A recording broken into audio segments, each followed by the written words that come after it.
বৃন্দাবনে যশোদার গোলাপ করে বৃন্দাবনে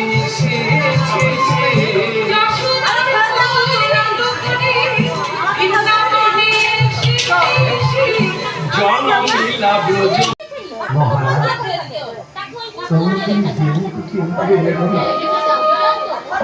করে খাচ্ছে সর্বাঙ্গে খাই ওকে তুমি তাকে নেব না মহারাজ।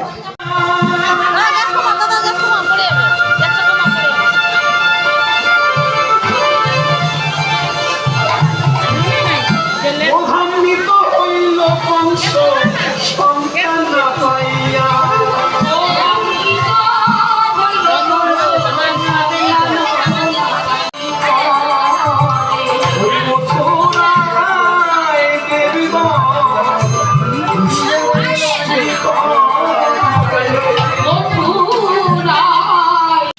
আমাকে হত্যা করতে পারে।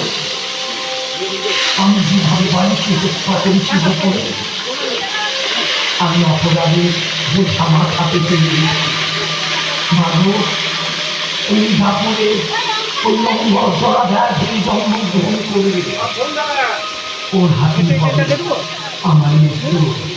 মা এখনই আমাকে রেখে আসতে হবে ওই বৃন্দাবনের গোকুলে।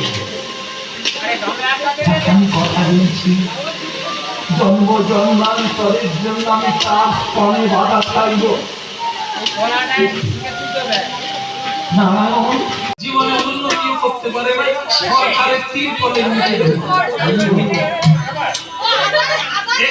মহাপুরুষদের সমালোচনা করে, মানে কি বলবো, প্রধানমন্ত্রী মুখ্যমন্ত্রীর সমালোচনা করে এসব কুকমিটির দল, এরাই মানুষের সমালোচনা করে। আপনাদের আমাদের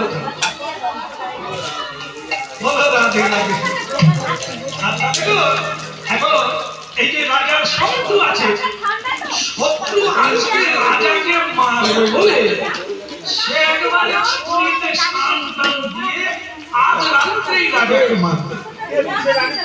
রাজা তখন কি নিয়ে যাচ্ছে?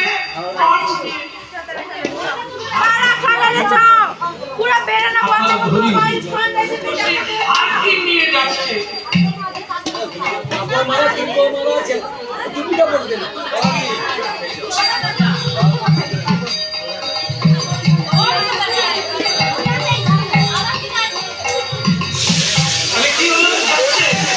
শত্রু ওই পুরোটাকে বলছে বলে হ্যাঁ কি হচ্ছে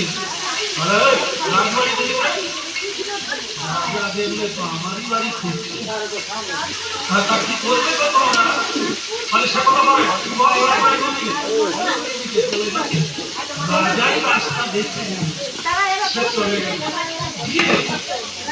যেখানে বরযাত্রীর তলায় হরিনাম হচ্ছে, সবই বসে আছেন হরিনাম হচ্ছে, সেখানে প্রণাম করে রাজা হারকিনটা ঠেকে দিয়ে বসে। যেই বসতে গেল তার পায়ে হুচুট লেগে রক্ত লেগে রাজার পায়ে রক্ত।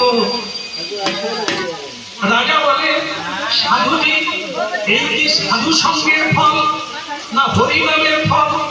যে হরিনাম শুনতে এলাম মানে তো সব কাজে সাধুর কাছে তাহলে আমার পায়ে রক্ত বেরোলো কেন? সাধু বললেন, বসে পড়ুন বসে পড়ুন, আজকে বোধ হয় আপনার মৃত্যু যোগ ছিল। মৃত্যু যোগ ছিল, আপনি বেঁচে গেলেন কারণ ভগবানের দিকে সাধুর দিকে কেউ মুখ করে হাঁটলে তার সৎসঙ্গ নেমে যাবে নদীর প্রবাহে আমার চরণে সঙ্গীতার হরে মুরারে কইত গোপাল হয়ে গেছে হয়ে গেছে হয়ে গেছে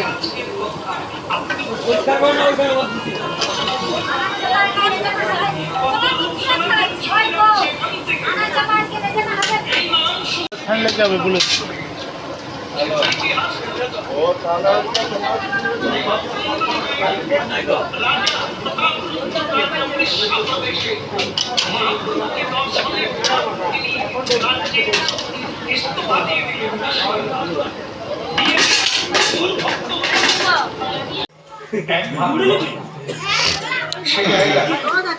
এই হরিবাসরের দিকে